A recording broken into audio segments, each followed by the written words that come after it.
আসসালামু আলাইকুম। ভোরের নরম আলো, স্টেশনের চেনা কোলাহল আর ট্রেনের বাঁশির শব্দ সবকিছু মিলিয়ে শুরু হলো এক অনন্য অভিজ্ঞতা। আমরা মোট ৮ জনের একটি ছোট গ্রুপ, সবার চোখে মুখে ভ্রমণের উচ্ছ্বাস আর আনন্দের ঝিলিক। সিলেট রেলওয়ে স্টেশন হইতে আমাদের যাত্রা শায়েস্তাগঞ্জ জংশন পর্যন্ত। স্টেশনের ২ নং প্ল্যাটফর্মে আমাদের ট্রেন দাঁড়িয়ে রয়েছে।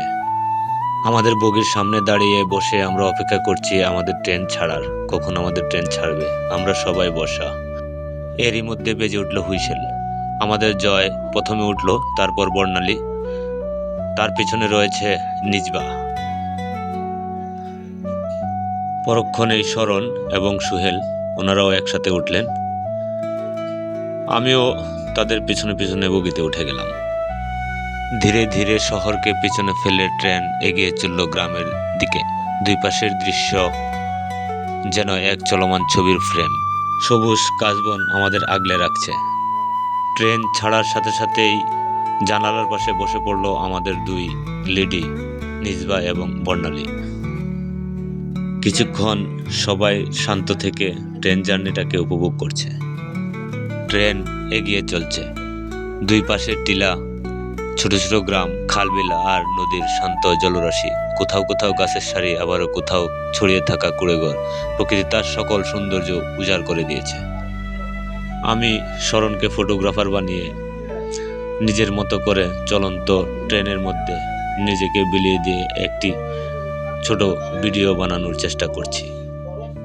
সুন্দর সাহসিকতার মাধ্যমে শরণ আমাকে ভিডিওটি তৈরি করে দিল। ট্রেন ছুটে চলছে।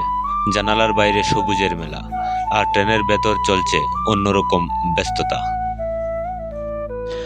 এই ফাঁকে আমাদের জয় আর বর্ণালী ট্রেনের ভিতরেই শপিংয়ে মেতে ওঠে। কখনো ঝুড়ি হাতে বিক্রেতার কাছ থেকে চুড়ি আর ছোটখাটো জিনিস দেখা, কখনো আবার হাসতে হাসতে দরদাম। সব মিলিয়ে দারুণ মজার মুহূর্ত।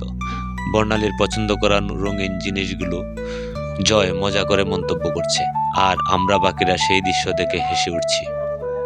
বর্ণালী কানের দুল নিয়ে আমাকে দেখালো, আপনারাও দেখুন। এই ছোট ছোট মুহূর্তই আসলে ভ্রমণের আসল আনন্দ, যা ক্যামেরায় ধরা পড়ে কিন্তু মনে থেকে যায় আরো গভীরভাবে। আমাদের এই ৮ জনের গ্রুপ চলছে হাসি ঠাট্টা, গল্প, ছবি তোলা আর ছোট ছোট ভিডিও ক্লিপ। কখনো জানালার বাইরে তাকিয়ে প্রকৃতি উপভোগ করা, আবারও কখনো একসাথে বসে হালকা আড্ডা। সময় কিভাবে কেটে যাচ্ছে টেরই পাওয়া যাচ্ছে না। অবশেষে ট্রেনটি শায়েস্তাগঞ্জ রেলওয়ে স্টেশনে থামলো। মনে হলো পথটা আরো দীর্ঘ হলে ভালো হতো।